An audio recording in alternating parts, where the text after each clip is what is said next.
volunteering and being officers. And my concern is that we're going to get burnout amongst these members. Some of these guys have been doing it. Tim has been president, program director, over now. Membership chair. Since I first joined the club, he's been an officer every year. So that would have been 2011, 12, something like that. And he was president before I started.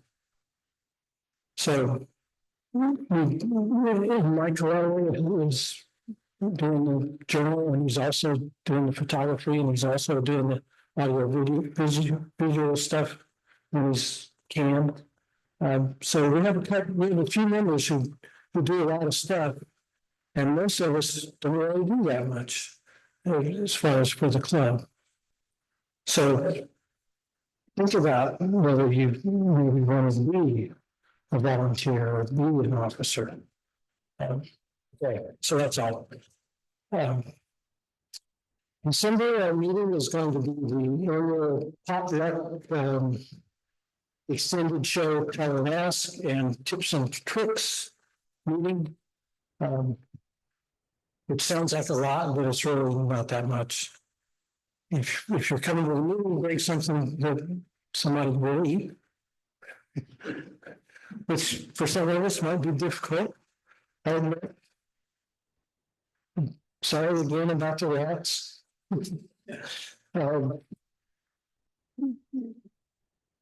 going to do the extended show and tell. What that means is that you're going to bring your piece, whatever pieces you want to show, how many you want to show. It's not like a normal meeting where we try to get through it quick enough to our demonstrator, who's Eliot tonight, has enough time to demonstrate, because we don't have a demonstrator next month. So anybody will bring something in, we want to talk. If they want to talk really for 15, 20, 25 minutes, we're going to let them. Sorry, Gary. I didn't know if see them. So the show Tell and Ask thing will be not just a long time, but also hopefully everybody can bring something, and we'll see what everybody's doing when they're not here. Ask. Yeah, and they can ask questions. We can all ask questions about their pieces if they aren't quite as forthcoming as we would like. Okay, so that's half of it, and then the other half is the tips and tricks part, where anybody that has something that they think would be convenient for everybody else to know about, they can let us know. It will really be a good little thing to find out. And I think last year we had a lot of magnetic stuff. People showed different ways to adhere stuff with magnets. I looked around my shop the other day. Half my garages and skewers and stuff are magnetically stuck up next to the ceiling over my head. I can just reach up and grab them. It's a great thing. And I've got various drill bits stuck on the wall, because sometimes I have holes I got to drill on the lathe. So there are lots of things. Oh, I have a measuring tape now that's adhered to my lathe with magnets. And all that came from last year's tips and tricks thing, most of it. So there's value in it for somebody, even if it's just me. That's still value. Okay, now I'm going to talk about a few exhibitions that are coming up or going on right now. At the Anne Marie Sculpture Garden and Art Center down in Solomons, there's a show called Timber that Tim Ailey and I have pieces in. It's fantastic. Derek Wiedemann won one of the awards for the outstanding piece. He made a freaking woodpecker, and it's it's beyond belief to look at it. You can see it, you can just picture it. Digging holes in the trees. Never seen a freaking woodpecker. Well, so you just want to get on the highway and go down to Solomon's and you'll see it there. It's a fantastic exhibition. I had a great deal of imposter syndrome as I walked around looking at all these pieces that these people had made. I was like, what am I doing here? But it really turned out really well. The show was just high class, top to bottom. Regardless, I won't say whether I'm on the top or the bottom. Or Tim, either. Tim's pieces are in there too. And also going on now there is their yearly Christmas ornament show, which they have like, I don't know, 10 people that have ornaments on display. Basically, to be able to submit to get into that show, you have to provide them with, I think it was 36 ornaments, because they sell so many during the holiday season. So hopefully Tim will bring in some cash for himself on that front. Okay, so that runs through January 20th, the Timber Contemporary Woodcraft exhibition. The ornament show runs through January 1st. So it's all about the holidays. Next month, December 10th, is the deadline for the Creative Crafts Council exhibition. Biennial.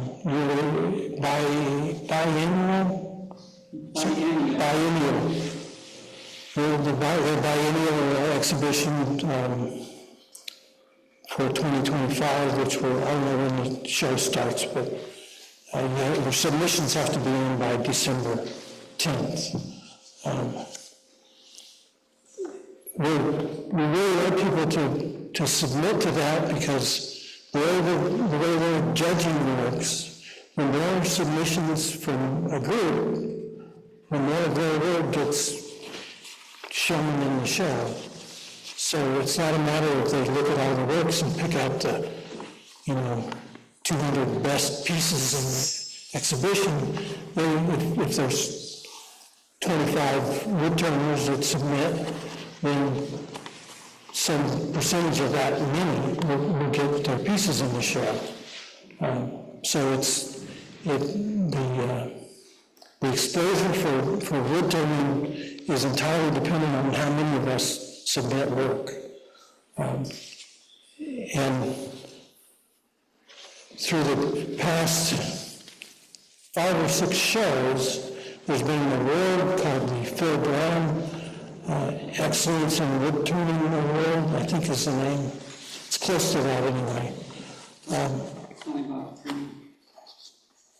It started after he died. So that was 2018. And it's only every 2 years. Right. Okay, 3. So this would be the 4th. Regardless, the award is our award. Barbara has funded the award, and it's for woodturners and woodturners only. So it's basically the most creative turned piece in the show. Up until now, it's been judged by the same jurors that brought all the pieces into the show. So there's no expertise really in wood turning. It wants to, ooh, this is shiny, we want this. And so we're trying to fix that. We're trying to get our own juror to pick out the winner from the wood turned pieces that are in the show. We'll see if that works out. But what can work out is that more of us, besides me and Tim and Mike and Dick Radcliffe, more than us four can submit pieces. And the more that there are, then the more pieces we'll get in, and the more chance of our members having more exposure, which is what we're trying to produce.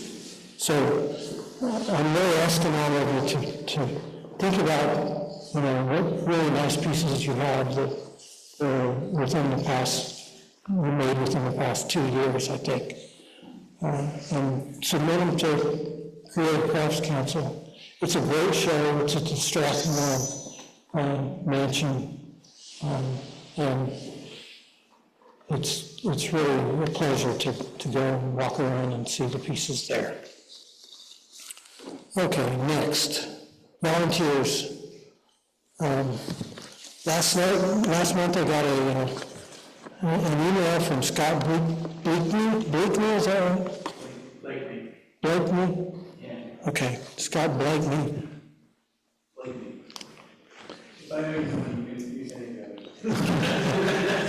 Anyway, he sent me an email, and Scott did, and said, I want to volunteer. What should I do? And I sent him to the AV group, because I know that there's always a need for more people in that group, just because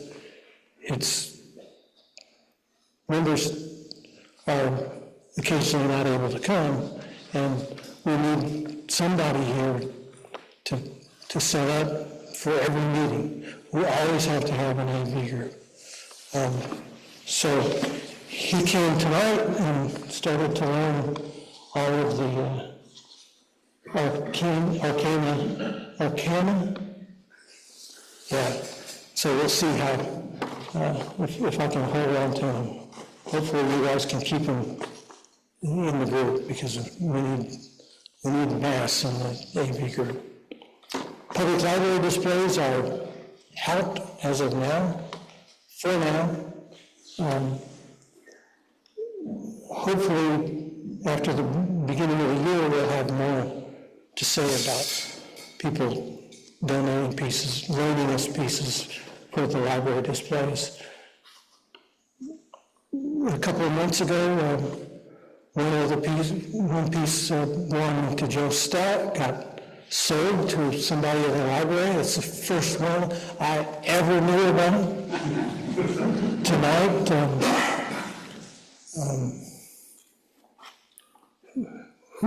somebody told me tonight that they had a piece that they sold. Jeff Struan. Yeah, Jeff Struan sold a piece out of the library. So this year, just when they close us down, we've had 2 pieces sell out of our library exhibits. It's crazy. But hopefully that will all go away. We're expecting them to let us start displaying again next year. Time for the troops is ongoing, sort of. Just not a lot of excitement about it in Woodcraft here. Woodcraft doesn't participate, this store does not participate in the National Woodcraft Program. Chris takes the pens directly to the USO, and she's very appreciative of them. Okay. But you need more people to turn. It'd be nice to, we used to have the day, which they're not supporting that anymore, but if we can turn some more around, it'd be great. Did you all hear that? Basically, Joe Stout said, turn more pens. It's a good thing, and it is a good thing. What about the Heroes in Transition? Warriors in Transition. Yeah, it got canceled this month because they had 6 people lined up, and then literally within 24 hours, 5 of them canceled. So we were going to do it again on first Friday in December. Are you getting enough help? Yeah, well, I would always use one more, but in general, Jeff and I can handle them. Usually we have 4 or 5 turners, and 2 people can handle those, but the trouble is if Jeff can't make it or I can't make it, then the other person's kind of left short-handed. Like this past time, we were at 6, Jeff wasn't going to be able to make it, and I was like, no, okay, it's going to be Larry. But anyway, so we got lucky with the canceled, and of course, it turned out that Jeff couldn't make it. So, but Yeah, if we had like an alternate, that'd be great. Okay, so I'm asking again for everybody to support the Woodworkers Club.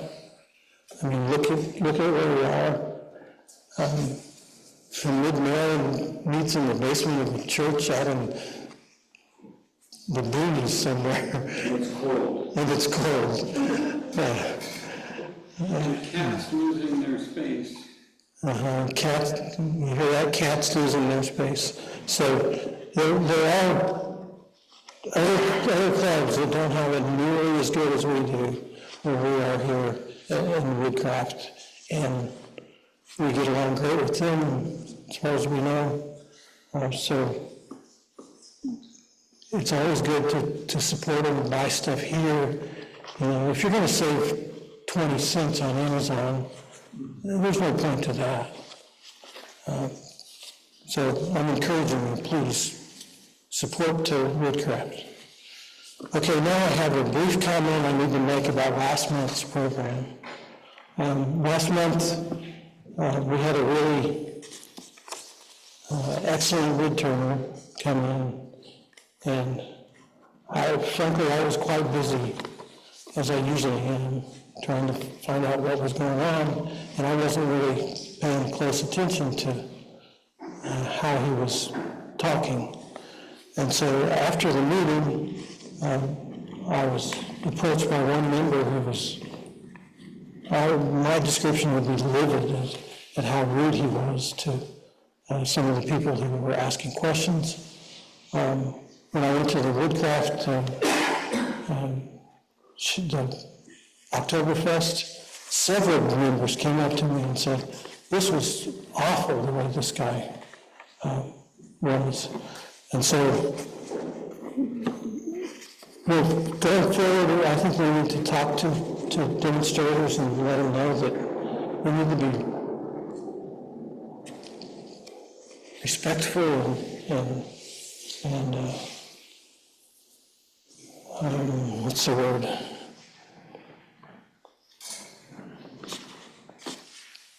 Like, Consider and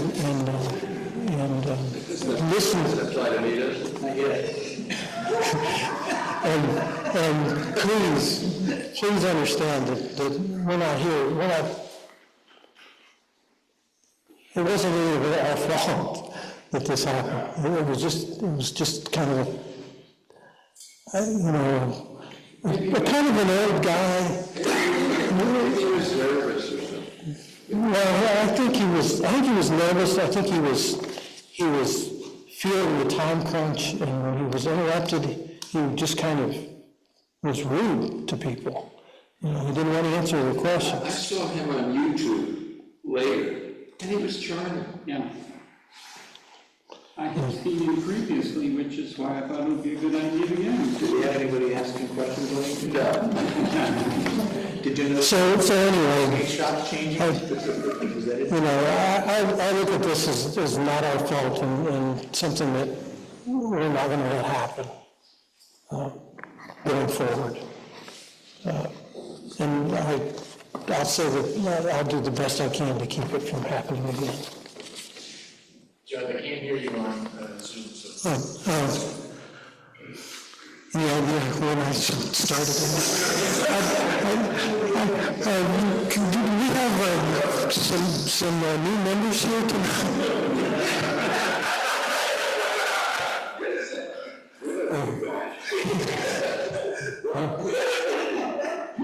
What'd you say, John? Just do it backwards. Yeah, I've been lately watching a lot of Whose Line Is It Anyway? With Aisha Taylor, which is kind of odd. Tyler. So that's one of the things that they do. They have a special thing to go backwards, which is reverse. When they hear that, then they go in reverse. Okay, so I'm just going to move on. Last month, Dick Webster won Joe Stout's piece for the Bring Back Challenge. Joe Stout wasn't here, so I don't think anybody noticed that it was me giving it to him. They just thought it was Joe. Right. So, so Dick, if you would come up here and let's have a new member. Joe, go to one of the new members. You can go right or left.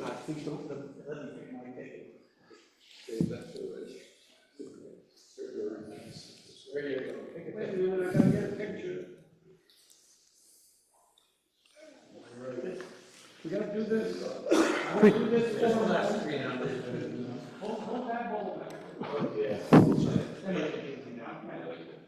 Picture. Okay, guys.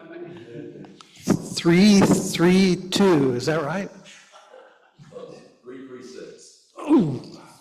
336. It's you? Take a picture of yourself.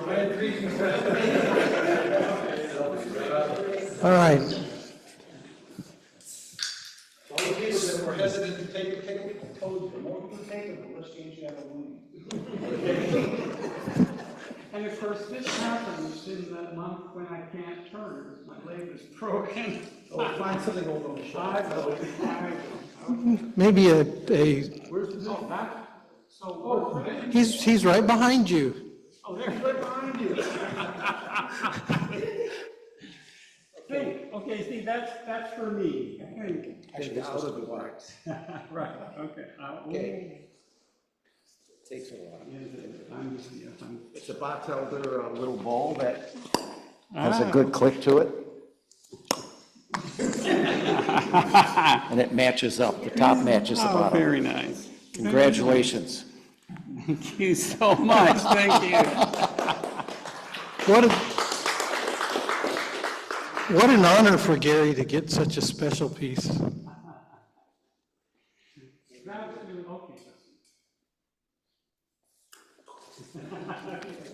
I'd love to, thank you. Very nice, and I like that. Okay, now is show, tell, and ask. Now, who agreed to do that at dinner? One of you guys did. It was you. Jeff. Okay, so Jeff Gilbert's going to do the show, tell, and ask, and Well, mine was the first one. Oh, you and then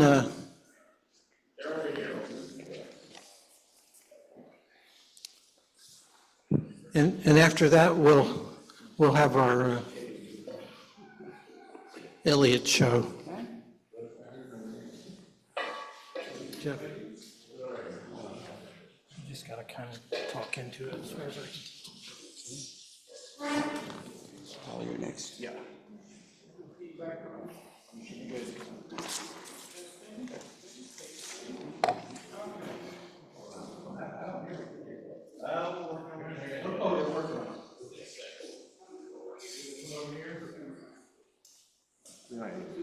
Just use this one. Let's just switch it up. okay. We did not charge batteries before. Okay, new AV team.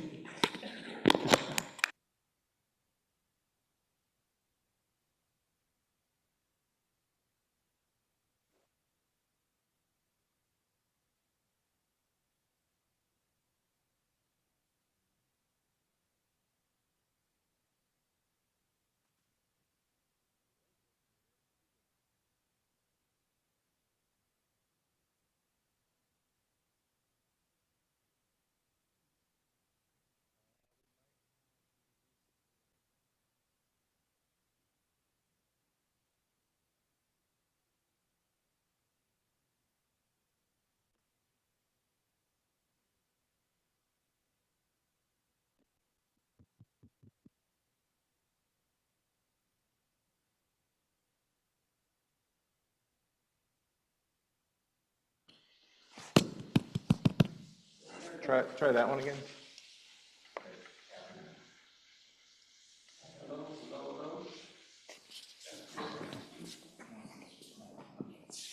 One more time. Can't wait for Mike to get back.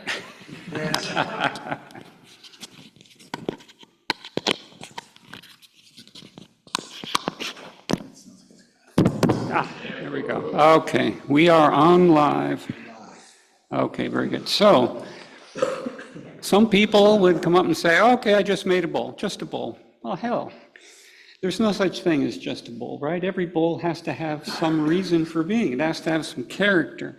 So, this bowl has two sharp edges around the top rim. The rim slopes in.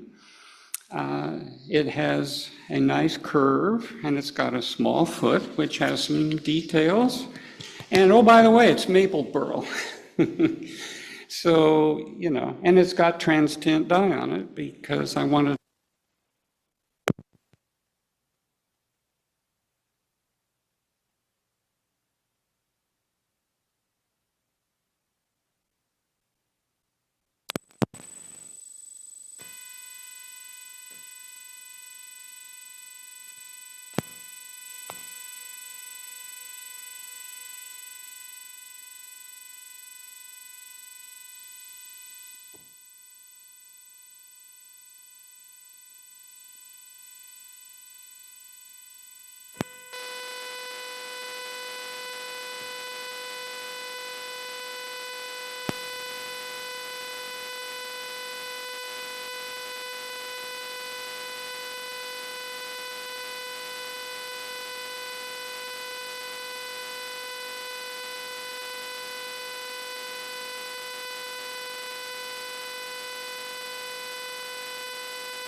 that on my own. Not only that, I can make other shapes, hearts or fish or whatever, which I'm now able to do, and I do on some other boats. So That's your own latent trade. yes, sir. I don't mess around. And all the learning that goes into it, with the help of my mentor over there. So I'm very proud of that. The second thing is, I'm new. I've only been in a club a year. I've only been turning a year. I wanted to see how thin I could make a product, because that's a little more challenging, at least to me. And so I had a chunk of zebra wood, and I made this very light and very thin bowl out of it, which came out. But sometimes I'm amazed at how well it turned out. Did I really do that? You know, anyway, so this is one of those that really came out really well as well. Very light as a feather, kind of. How thin is it? Your turn. Very thin. Somebody rude. Well, it didn't break, so it gave you that thing. You got it. I made it. All right. All right, thank you very much. Good work. Steve Brown.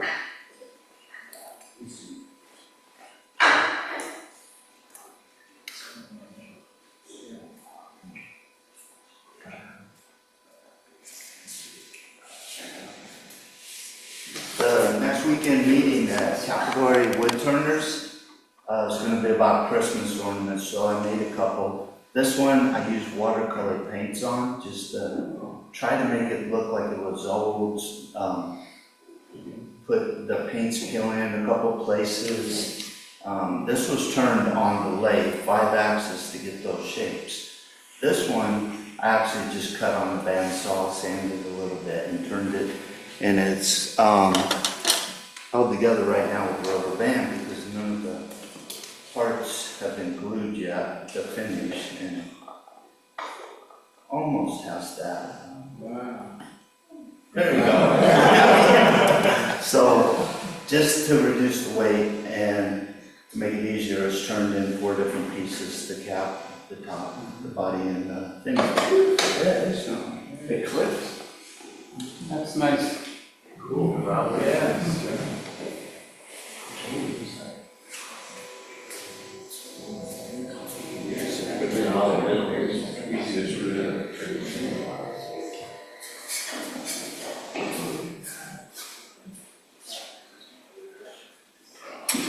Apparently it's ornament time.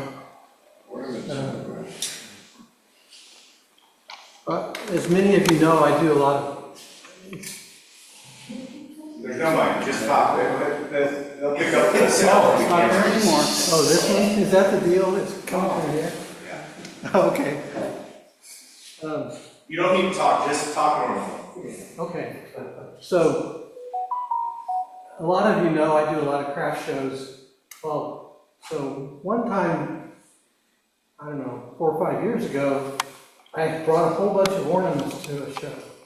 Actually, it's at Oktoberfest. And I sold 5 ornaments to the same woman. I ended up selling all the Christmas ornaments I brought. And I thought, man, I can do this all day long. So I made a lot of ornaments after that, and then they just kind of, periodically I'd sell one, but nothing like that day.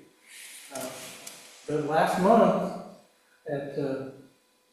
at Friendship Heights, at that craft show, I sold 4 ornaments over the course of the thing, which is 4, no, maybe 5, which is an astronomical amount for my history since the first show. So this is a new one, because I have 2 more craft shows in first week of December. So this is a new ornament. It's spalted silver maple with English elm finials. Is it hollow? It's hollow. All my ornaments are hollow. It's pretty thin at the top, and then it's like really big. Get oriented. It's kind of, it's kind of nerve wracking to get way out there at the end, especially when it doesn't matter because it's glue. Yeah. See, like, it probably would make a really loud popping noise if I could pull the bottom off. I don't think I can. So anyway, this is what I've been doing for the past week. What's your finish, Joe? This is pre-catalyzed lacquer. Mohawk. Mohawk, yeah. Even though it's hollowed out, how heavy is it roughly? I mean, I was thinking it's on a branch and everything. Is that from a rattle can, Jeff? Wow, Yeah, very light. it's the only way you can get it as far as I know. That's the same finish that I had on that bowl too, was Mohawk pre-cat spray lacquer. It's a really nice finish, it really is. Anyway, I've had some elm pieces and I made the finish with those, and it's a lovely wood to turn. It is really, really hard. I have no idea it was as hard as it is, but it's quite hard. So anyway, the other thing was, I made a couple of ghosts for Halloween. I got this piece of, and this is holly, which is why it's so pale. That's the natural color of the wood. It's startling how pale holly turns out to be. Yeah. But I painted the inside of the crack in the back black to kind of make it look more like a sheet. But this wood was the pith of a piece that I cut off in order to, I just kept it, and this was too much I could use part, because it goes, you know, doesn't really great. All right, that's all.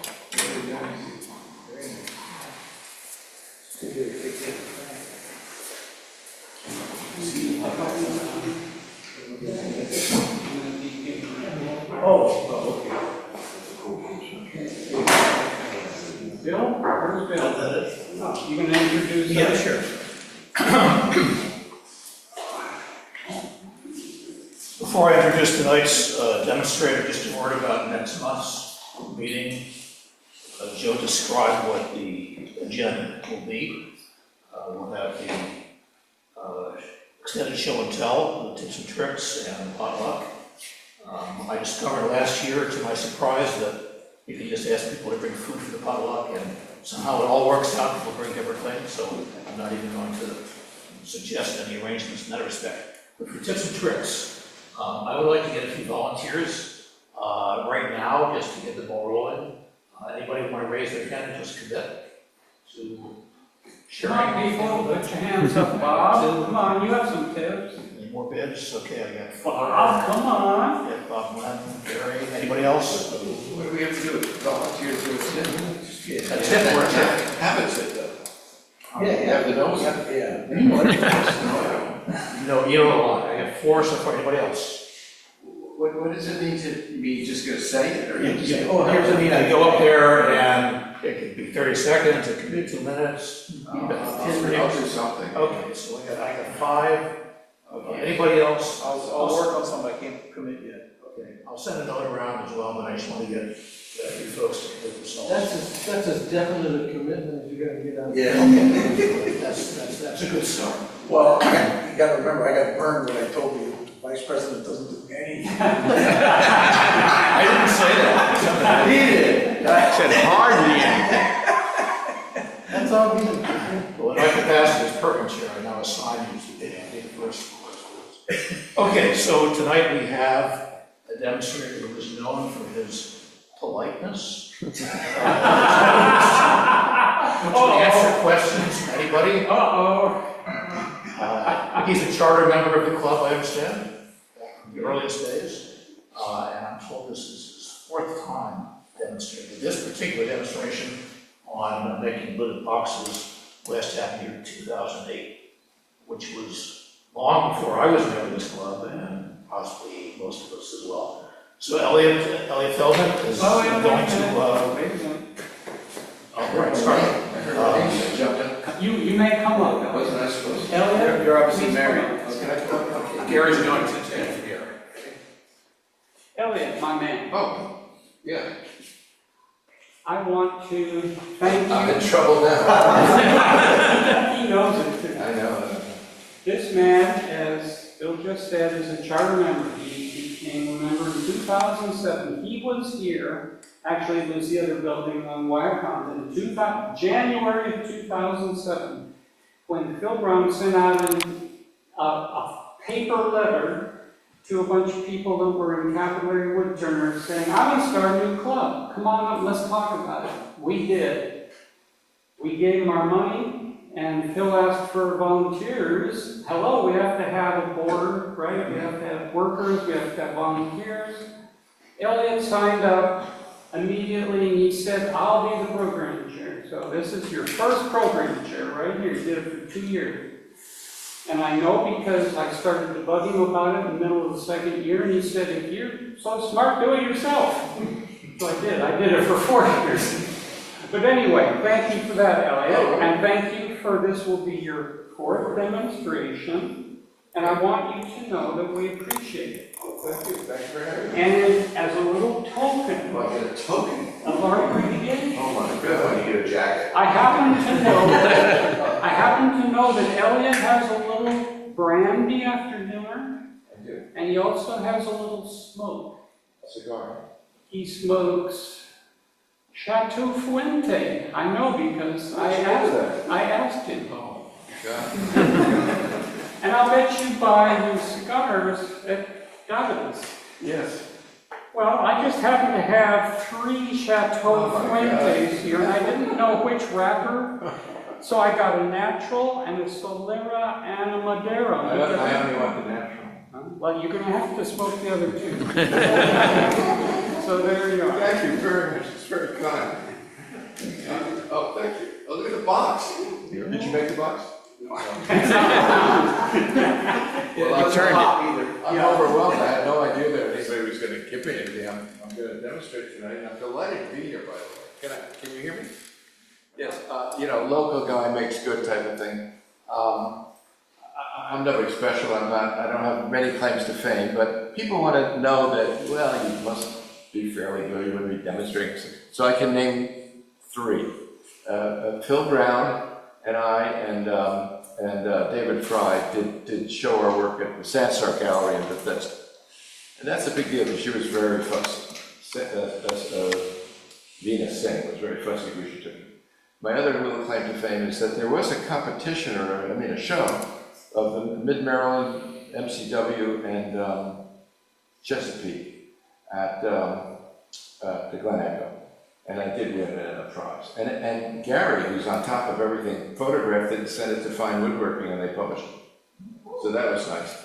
And my other one, which I guess is the biggest one, I like to brag a little, not much, not much, is that I don't know what year, at the Kansas City AAW annual meeting, you know how they have the Insta Gallery? They'll take anything, you put a toothpick in there. But then they have very, very top judges go around and they pick like 1% and they do a critique. The judges that year were John Jordan and Mason, I forget his first name, Gary, the wood collector. Oh. Mason. Anyway, and they picked my piece. Yeah.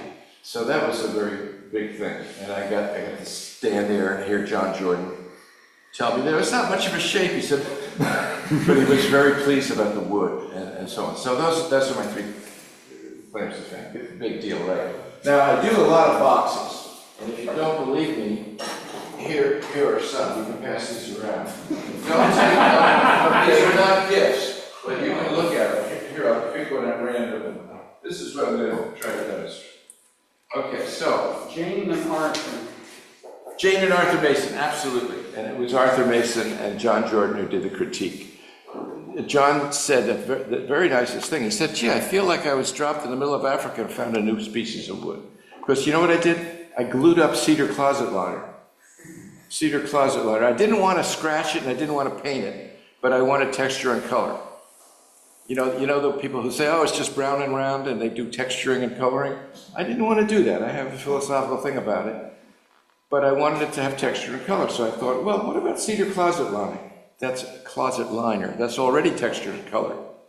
So I got a sheet from Home Depot, cut it up, made my own wood, and made a sort of a Phil Brown shape. And it got picked at that show. Okay, so today I'm going to try to demonstrate this. Now, let me ask you this, because I don't really know. How many people have made boxes like this? How many people have never made a box? Some. Okay, how many people make boxes a lot?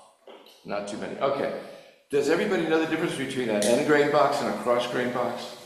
If you don't know, say yes. Raise your hand. If you don't know, raise your hand. End grain, cross grain.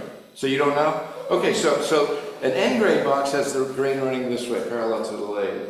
The cross grain box has the grain running that way, more like a bowl. I'm going to demonstrate an end grain box. Why? Because I wanted to have a suction fit in a little clip if I can get it. You can't always get it. It's a good one. If you do that with a cross grain box, somebody mentioned, eventually it'll warp. Cross grain will warp with the seasons. And end grain box will too, but it'll take 20 years before it warps. So you can turn it with great accuracy if you're careful. And it'll stay like that for many, many years. Big deal, but that's how it works. Okay, without too much further nonsense, let me demonstrate. I want you to know that I did come up here last week and practice on this lathe because I was nervous and I wanted to get a feeling for it. Okay, so we're going to start right from the beginning. Here's a hunk of wood. This happens to be cherry. And I'm going to start right from the beginning. First thing you want to do is turn it between centers. So these are useful, but you don't have to have it. Just take that straight edge and mark the end, both sides. Even if it's not perfectly square, which this isn't, this will be close enough.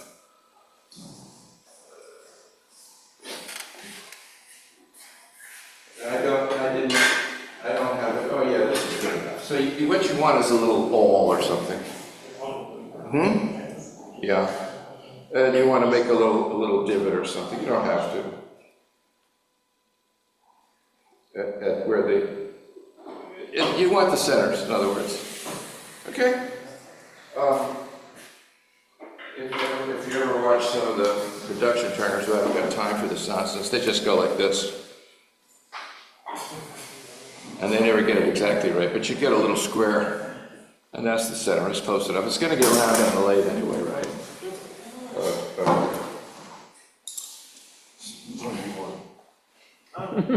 Now my problem right now is that I can't see. All right.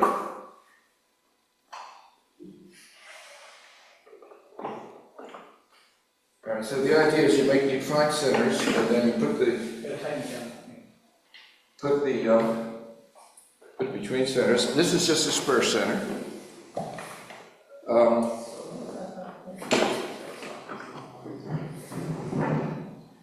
Of course, everybody knows, even beginners, this is the drive center on the spindle. This is the revolving live center on the tail stop.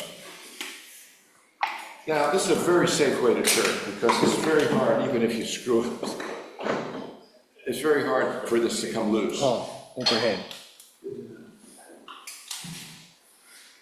Now, by the way, some of the real professional turners complain bitterly about this banjo on the Laguna because this thing, it's very hard to tighten this thing.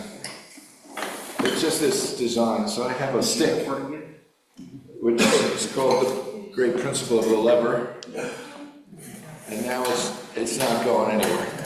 There's absolutely nothing wrong with it if you use a stick. Gary has a pipe or something. All right, now what I'm doing now is I'm simply putting the tool rest roughly parallel. I like to turn a little bit higher than that. It's not quite at the middle. And I'm going to rough this out. All right. I won't use, what should I do? Gary wants me to always use this thing, right? He's really Yes. feeling about it. I think it's ugly. Well, you know, I don't want to be uglier than that group. But I'll put this on. Can you hear me? Yep. Okay, good. Okay, let me talk about 3 tools. This is a skew chisel. This is a spindle roughing gouge, which you should never, ever use on a bowl, on the inside of the bowl. And this is a gouge with a hustle handle, very heavy, beast of the thing. Which tool should I use to hollow this out? That means to rough it down. Rough it down. Spindle? How many people vote for the spindle? How many people vote for the gouge? How about the skew? Oh, then that would be the skew. This is what everyone's afraid of, but you don't have to.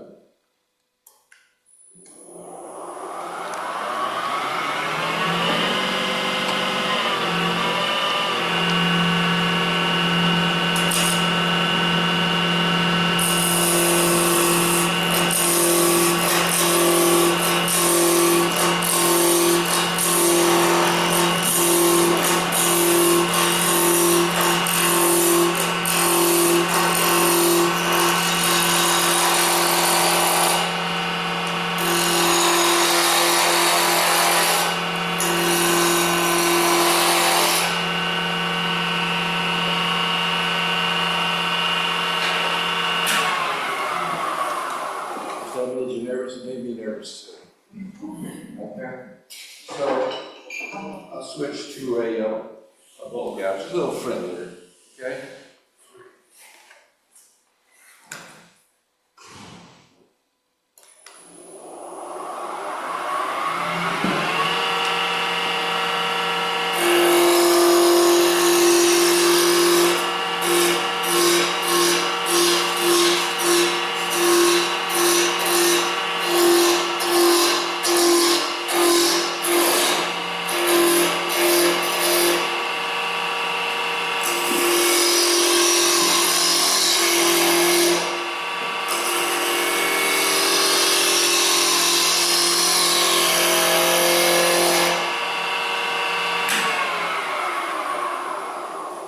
By the way, for people who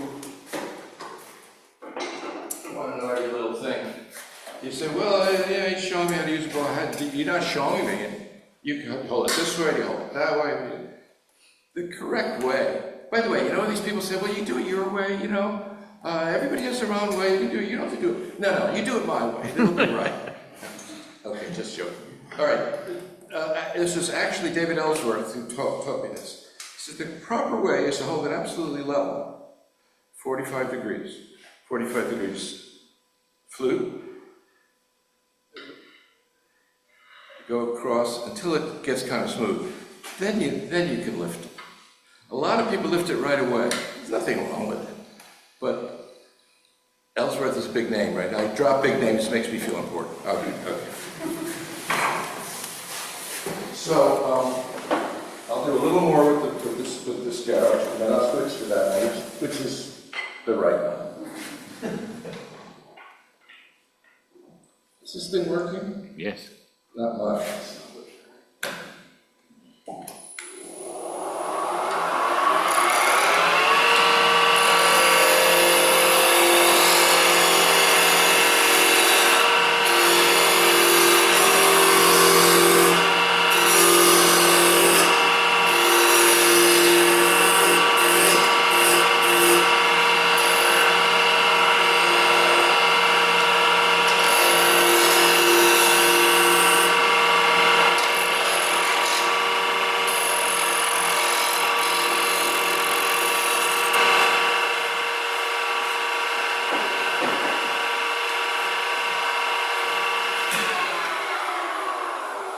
This is the tool that was born for that.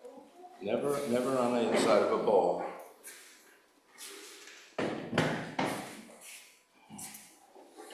I feel reasonably safe now. It's smaller, it's round. So, it's a little high, but I don't like to fiddle with that thing. It's still not quite round.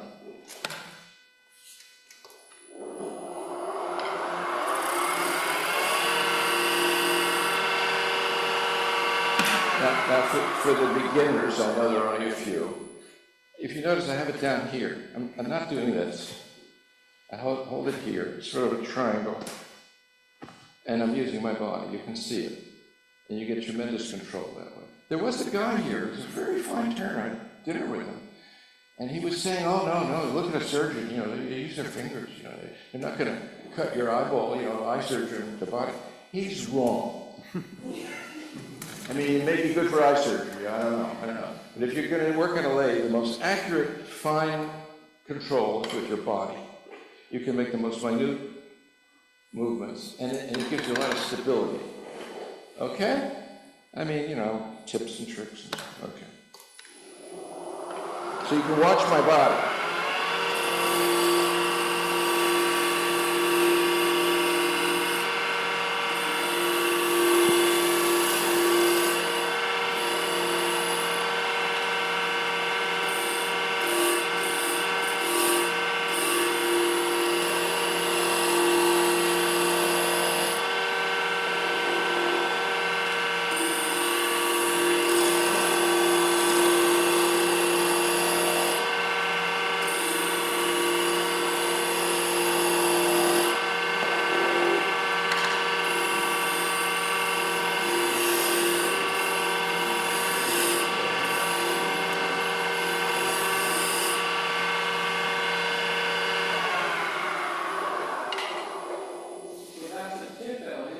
Yeah, these are all tips.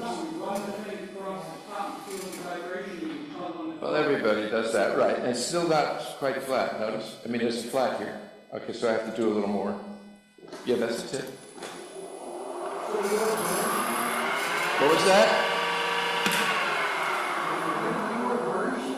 Are you heckling? Are you heckling? Hey, you know, if you can hand it out, you got to be able to take it, you know.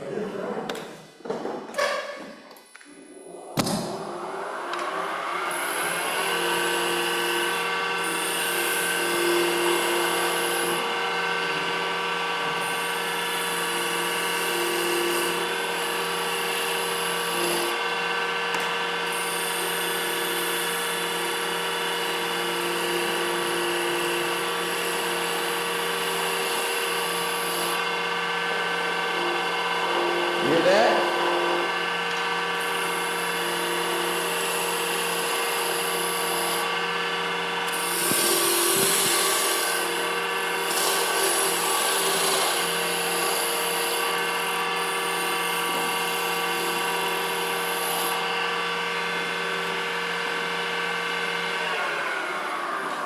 What I like to do, and I think what turners should do, even though it's not important for making a box, is to practice with your skew. Is it not? No, I'll cut it out. I can tell by the way you were cutting. Yeah. Running into something. Yeah, it was running into something. Well, we'll manage. Maybe it'll be a feature. Okay, so I think the first thing I'll do is screw up the ends with the skew. I'll screw up, these are not perfectly straight. Now, the really good turners use the skew this way. I don't feel like doing it. I'm gonna just peel it.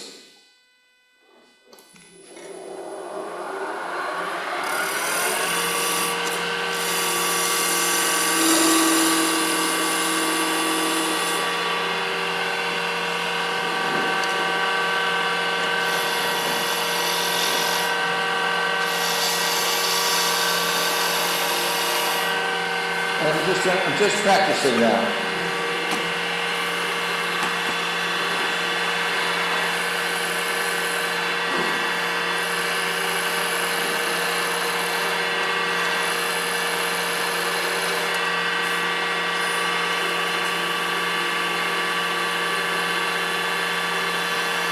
I'm still moving just my body. Not doing any of that.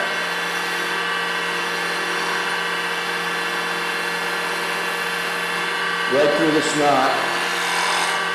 You hear it?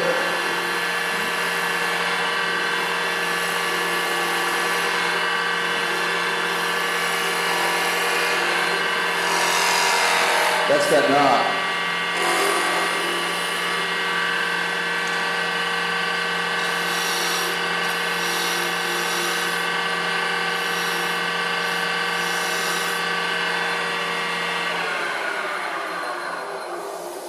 close enough. I watched Ray Keyes, magnificent master. And he has some weird tool I don't understand. It's sort of like a spindle gouger with a very long grind.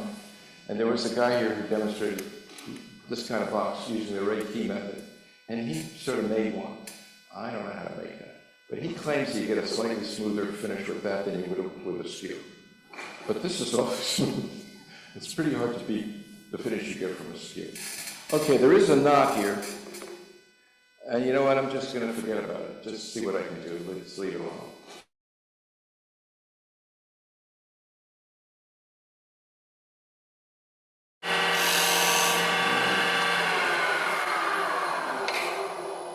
And I have, I don't know, has anyone ever seen one of these? It's a weird looking parting tool. This whole little thing comes out. I can't even do it. And I'm gonna park this off now. Not completely, because I'm afraid to do it completely. You want to put tenons on the end first? Yeah, you know, you're right. Who said that? You know what? Actually, I don't need them. You know why? Because I have shark jaws. You know what I mean? See? You can put tenons on, or you can just put it right on here. Matt doesn't like this. He's looking at me funny. Matt Rack. I'm looking at you funny too. Why? It can wiggle that way without a shoulder. Yeah, but this would be flat on the bottom. This is squared off. Even if I use the tailstock and this, it's going to be perfectly. It's your box. It's my box. Okay, I'll tell you what. Since I feel that you guys are better turners than I am, I'll put a tenon on. For the record, I'll get you on 1 hour. Well, I probably won't get done. I'm going to do the best I can.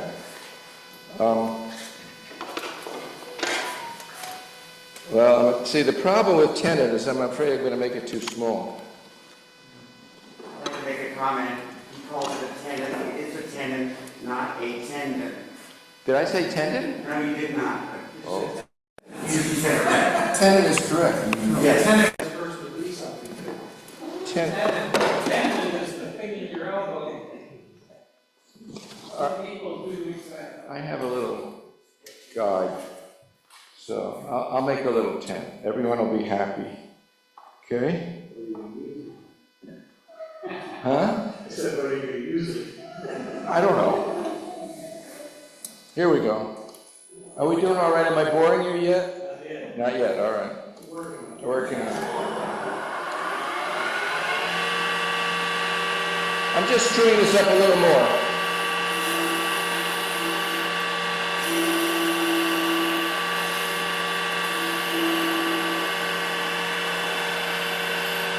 Okay, here's the tenon. This is a peeling cut. Peeling.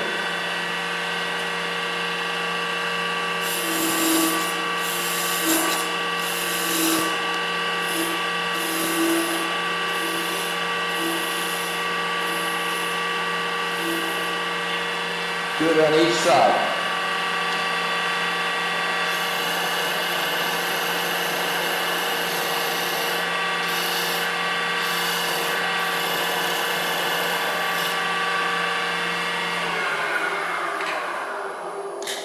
I think I got to do it by eye. I just don't want it to be too small. Now you might say, oh, well, you know, the right way to do that is to get that just so when this is almost a circle, you want it so that there are no marks. See, if you've got the tenon the same size, here's another tip, same size as your chuck, you know, within a half a millimeter. Even when you tighten it, you're not going to dig in, because the corners don't dig in, you'll get the whole circle. But I don't care, because I'm going to cut the tenon off anyway. Okay? All right, so what I'm going to do now is take this off. Yeah, that worked. How does this work? Oh, this way? Pull. Other way. Toward the door. Use your push here. Thank you, sir. Thank you, Chris. Literally enough.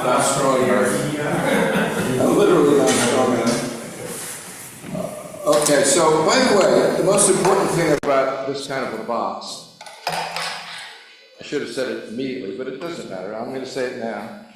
Most important thing about making a lidded box of this type, any type, but this type, is the sequence, okay? These little techniques, you already know how to do that. So, notice what I did. Turned it between centers, put a tenon at each end, which I claim you don't need if you have sharp jaws, but okay. And we're going to make the lid first. So the lid, I don't know how to do that. You might say, well, I don't know, it's just a deep bowl, and then you make a bowl. I can make a square and make, yeah, go ahead. By the time you start fooling with the lid, and the bottom, and this, and you have everything.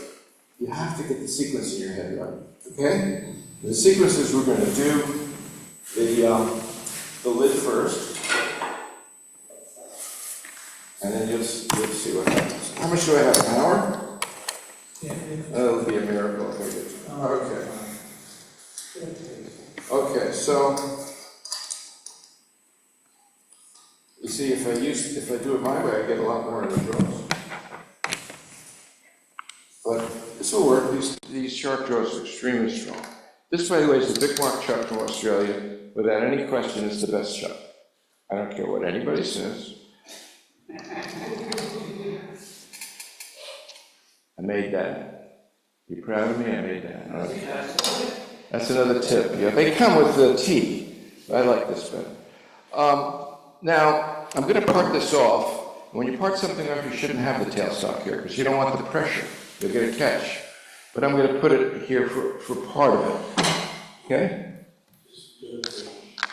Just for a little bit of safety. Right. And I've got the ugly parting tool. Here it is.